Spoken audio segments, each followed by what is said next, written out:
வேதாத்ரி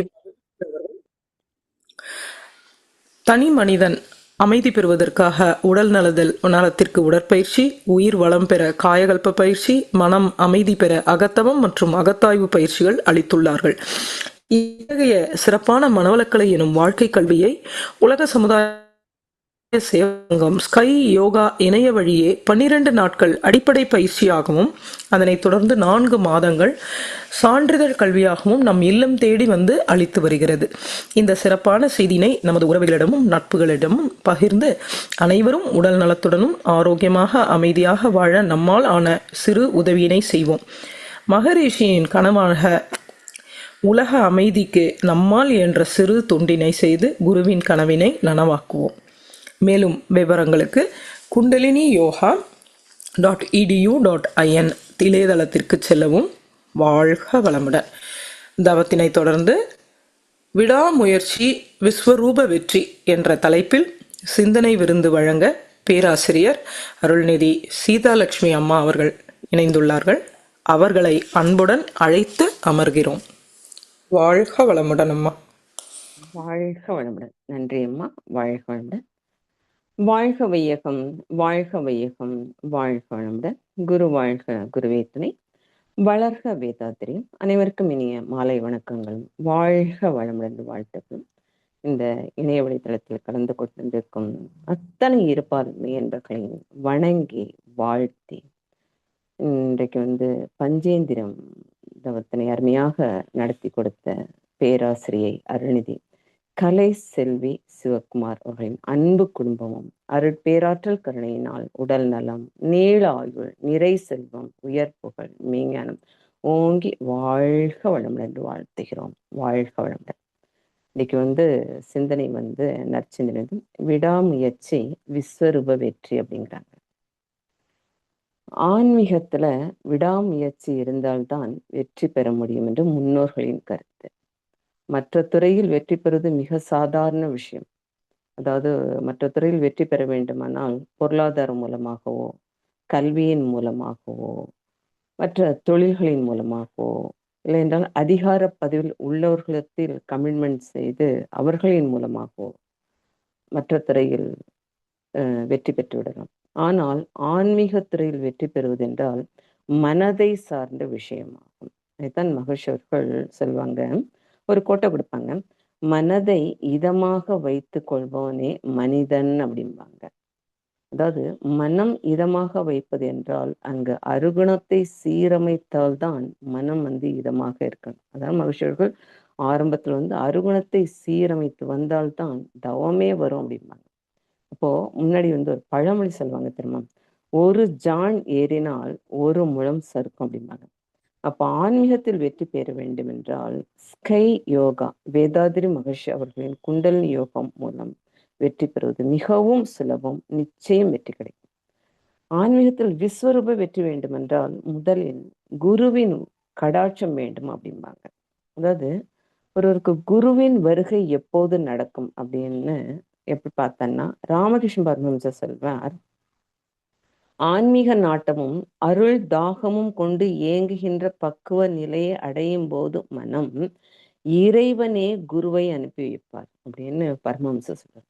ஒருவருக்கு குருவின் வருகை எப்போது நடக்கும் என்றால், ஆன்மீக நாட்டமும் அருள் தாகமும் கொண்டு ஏங்குகின்ற பக்குவ நிலையை அடையும் போது மனம் இறைவனே குருவை அனுப்பி வைப்பார். தான் மகிழ்ச்சி குரு பாடல்ல சொல்வார், இறைவாய் என் குருவாய் வந்தாய், சென்னியில் சிந்தை வைத்து சீர்தவும் முறையாய் செய்தேன், உன்னையே என்னுள் காட்டி உள் நிறைந்த அறிவாய் நின்றாய், முன்னை சேர் வினை தூய்மைக்கே முயன்ற அறநெறி வாழ்கின்றேன் அப்படிங்கிறோம். அப்ப சென்னியில் சிந்தை வைத்து தவம் என்றால் ஸ்கையோகால மகிழ்ச்சியர்கள் சொல்லி கொடுக்குறாங்க, படிப்படியா தவத்தை சொல்லி கொடுக்குறாங்க. இப்ப தவத்துக்கு உட்காரணும்னாலே உடல் அசையாமல் இருக்கும். அதற்காக என்ன பண்றாங்க, முதல்ல உடற்பயிற்சி செய்து உடலை வலுவாக வைத்துக்கொண்டு அதற்கு மனம் அடங்குவதற்காக நாடி சுத்தி பிராணம், தண்டோடு சுத்தி பிராணம் சொல்லி கொடுத்ததுக்கு அப்புறம்தான் ஆக்கினை தவம் இனிஷியேஷன் கொடுக்கிறார்கள். அப்ப ஆக்கினை தவம் செய்ய செய்ய சிலருக்கு ஒரு ஒவ்வாமை வருவதன் காரணத்தினால் சாந்தி தவம் என்று கொடுக்கணும். அப்ப ஸ்டெப் பை ஸ்டெப்பாக மகிழ்ச்சியர்கள் நமக்கு ஸ்கை குண்டலினியாக்குள்ள கொண்டு போறாங்க.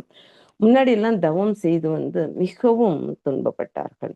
அப்போ வந்து மகிழ்ச்சி ஒரு கோட்டை கொடுக்குறதுன்னா, தவவேகம் உடல் வல்வை மீறும் போது தனித்திடவும் வழியுண்டு இதை காணாமல் சிவநிலையை அடைவதற்கு முன்னாளில் தவமிருந்து சித்தி அடையாமல் நம் கனல் மிகுந்து அந்நாளில் மாண்டோர் பலர். சற்று இப்ப அந்த பயம் ஏதுமில்லை அப்படிங்கிறது. இப்ப சாந்தி யோகம் கொடுத்த உடனே வாரம் முழுவதும் செய்து விட்டு எல்லா தவம் எந்த ஒரு தவம் செய்தாலும் ஒரு தமக்கணும்ல ஒரு ஒவ்வாமை ஆகும்போது அங்க சாந்தி தவம் செய்தால் நியூட்ரலைஸ் ஆயிடும். அப்போ அந்த மாதிரி ஒரு டெக்னிக் வந்து மகர்ஷி வந்து ஸ்கை யோகால கொடுத்துருக்காங்க பாருங்க. இப்பெல்லாம் நம்ம ஒரு சின்ன பிள்ளைங்கிட்ட ஒரு யங்ஸ்டர்ல நம்ம வந்து கூப்பிட்டு பாருங்களேன், கோயிலுக்கு போலாமா அப்படின்னு கூப்பிட்டு பாருங்களேன், அவங்க என்ன சொல்ற பதில் தெரியுமா? வயசானக்கு அப்புறம் பார்த்துக்கலாம் அப்படிம்பாங்க. அதே மாதிரி ஆன்மீகத்துக்கு வாங்க, மன்றத்துக்கு வாங்க, ஸ்ரீ யோகாவுக்கு வேற எந்த ஒரு யோகானாலும் சொல்லி கத்துக்குவாங்க. ஒரு சத்சங்கங்கெல்லாம் நாங்களாம் வயசானதுக்கு அப்புறம் பார்க்கலாம் அப்படின்னு சொல்லி. அப்போ அங்கு வெற்றி பெறுவது கஷ்டமாக இருக்கும். விவேகம் இல்லாமல் இருப்பதனால் வெற்றி பெறுவது கொஞ்சம் சிரமம் தான். நம்ம பார்த்தோன்னா சில குடும்பங்கள் நம்ம பார்ப்போம் இல்லையா? குடும்பத் தலைவருக்கு நல்ல வருமானம் நன்றாக இருக்கும். ஆனால் பேரன் பேத்தி எடுத்த பின்பு கூட வாடகை வீட்டுல வசித்து கொண்டிருப்பார்கள். அப்ப அங்கு என்ன இல்லை?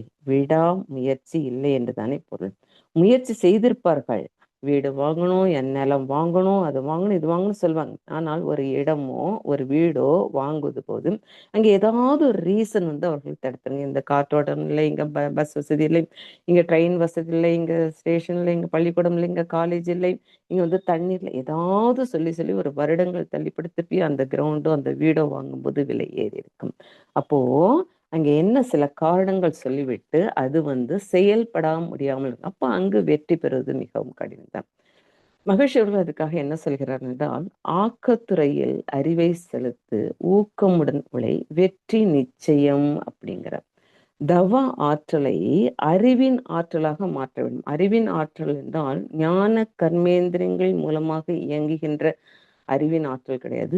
மெய் உணர்வோடு இயங்குகின்ற அந்த அறிவின் ஆற்றலோடு இணைத்து விட்டால் அங்கு நிச்சயம் விஸ்வரூப வெற்றி கிடைக்கும். இல்லை என்றால் மகிழ் செல்வார்கள், ஆக்கத்துறையில் அறிவை செலுத்து, ஊக்கமுடன் உழை, இல்லை என்றால் அழிவுத்துறைக்கு அது கொண்டு போய் செல்லும். அப்போ தவாற்றல் என்ன ஆகுங்க? அருகுணத்தில் கொண்டு போய், ஸோ நோ யூஸ். கர்மாக்கள்லாம் நிறைய இருக்கு. நம்ம சொல்லுவாங்க சஞ்சீத கர்மா, பிரார்த்த கர்மா, ஆகாமிய கர்மா, ஏதாவது ஒரு நடந்தனா கர்மான்னு சொல்லிடுவாங்க. அதுல கர்மாவை தூக்கி விதின்னு சொல்லி போட்டுடுவாங்க.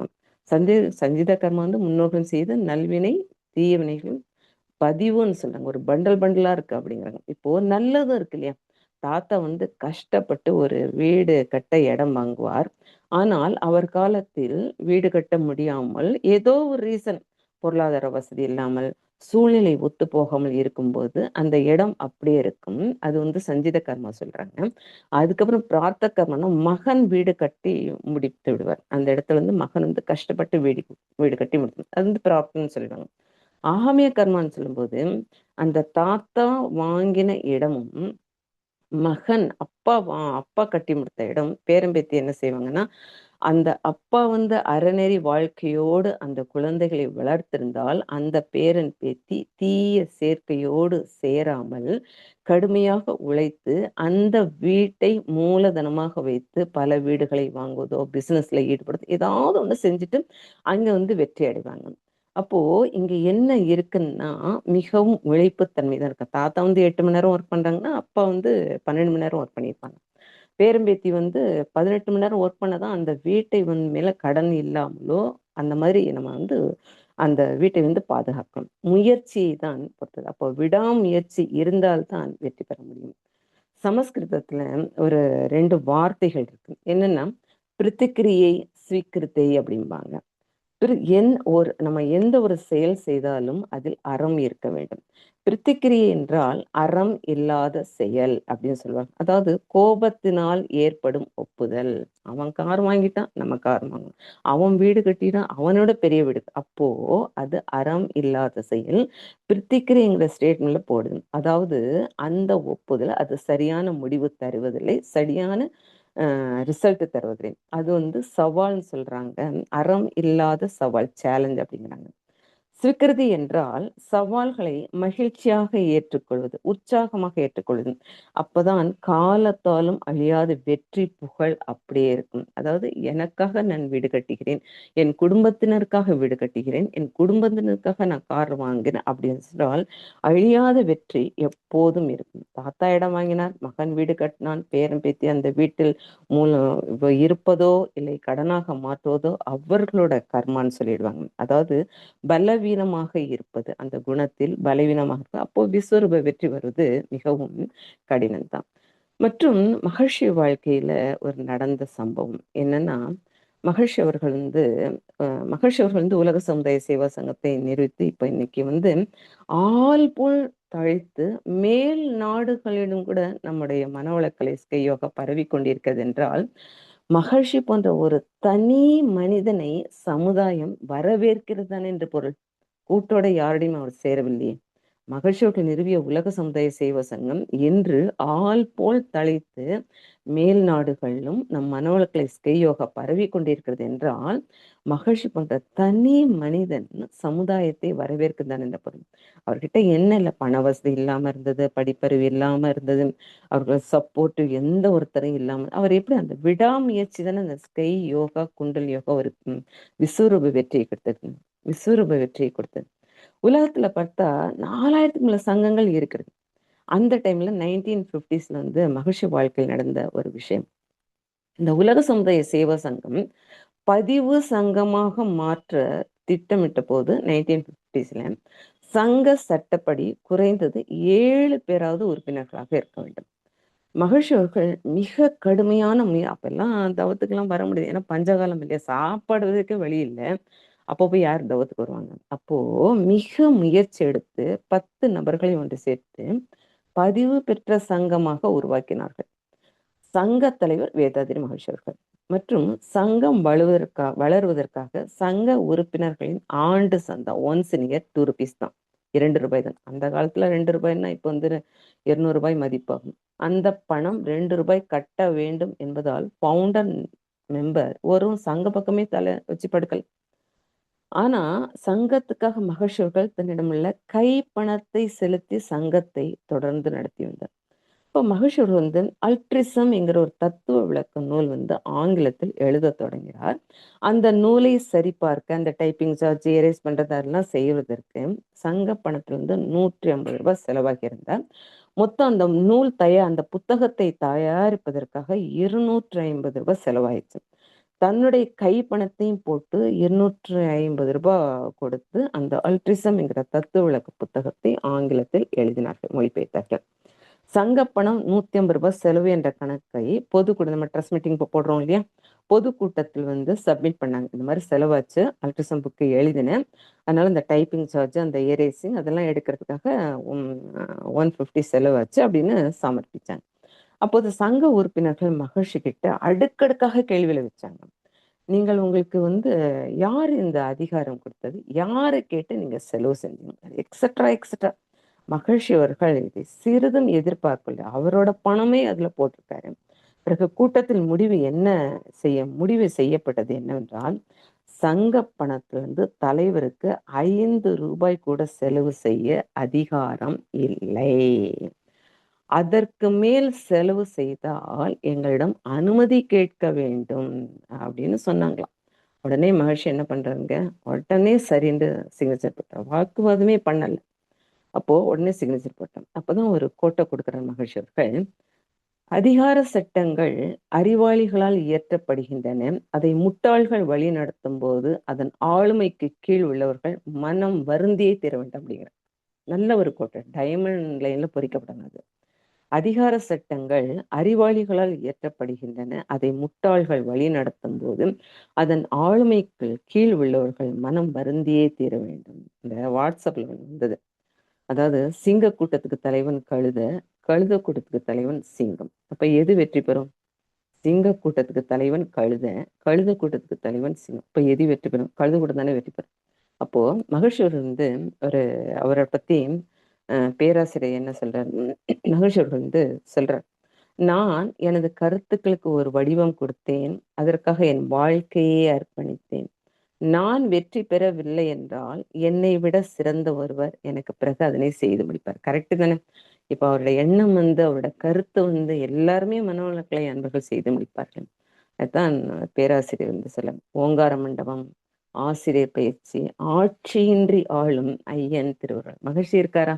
இல்லையே. ஆனால் அவர் கொடுத்த கருத்துக்களை வைத்துக்கொண்டு அதன்படி மனவளக்கலை அன்பர்கள் நடத்தி எத்தனை ஆசிரியர்கள் உருவாக்கி இருக்கிறார்கள். இவையெல்லாம் விஸ்வரூப வெற்றி தானே. இப்போ நம்ம வந்து ஒரு கதை தெரியும். அதாவது விஸ்வாமித்திரர் ஹரிச்சந்திரன கதை தெரியும். ஹரிச்சந்திரன் என்பவர் ஒரு பெரிய மகாராஜா.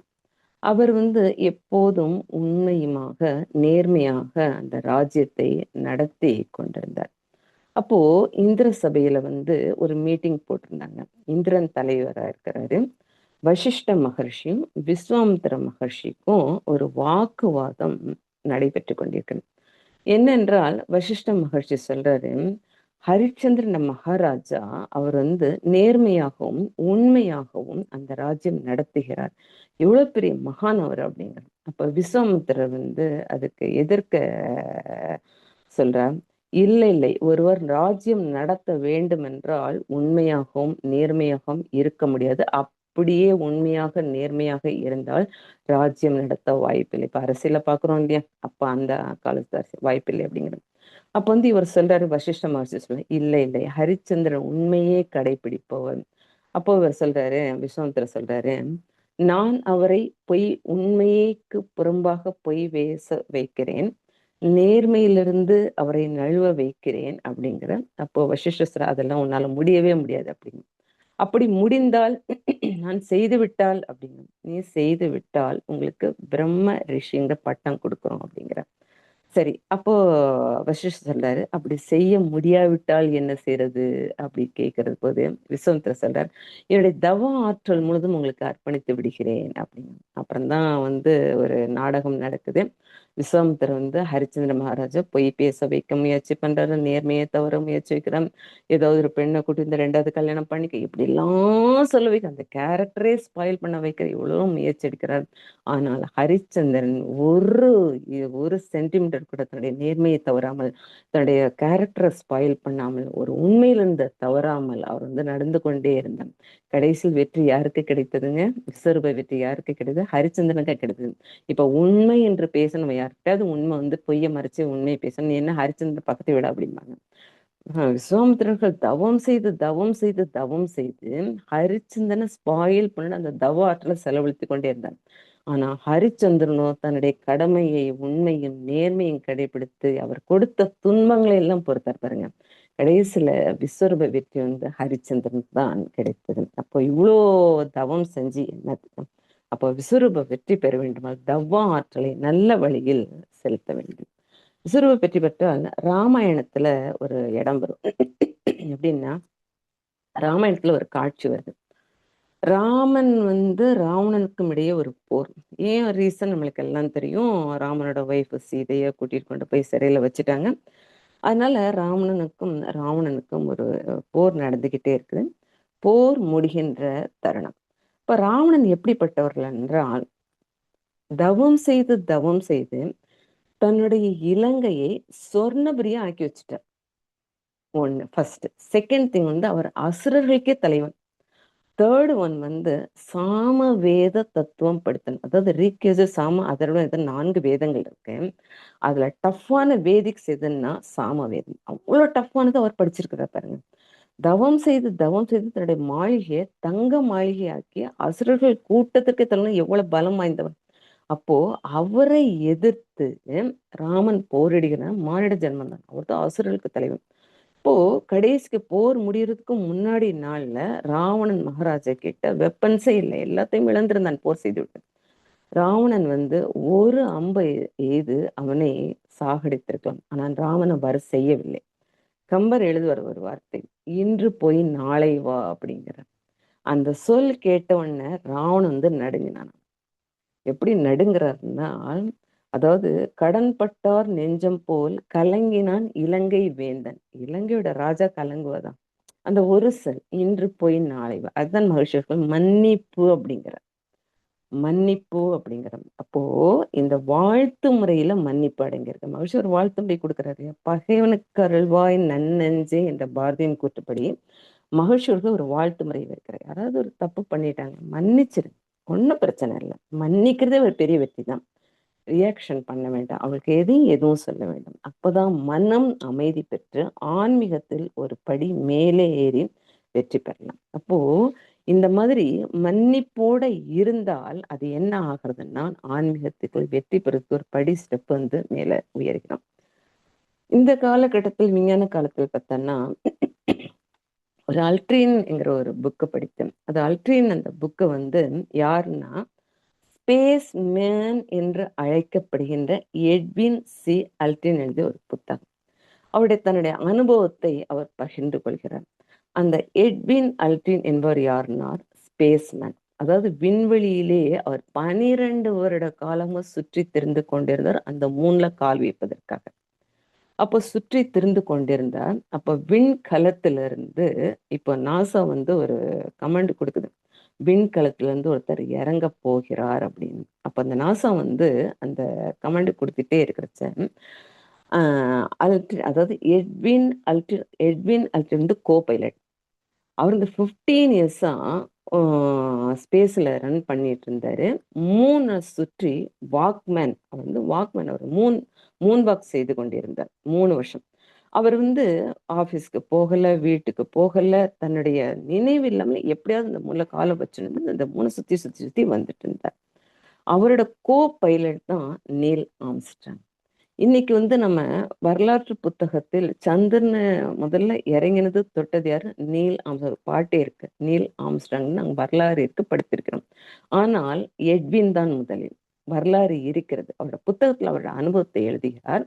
அந்த விண்கலத்திலிருந்து அவர் இறங்குற சமயம் நாசா வந்து கமெண்ட் பண்ணுது, இறங்குறதுக்காக செகண்ட்ஸ் கொடுக்குறாங்க, 1 2 3 4 5.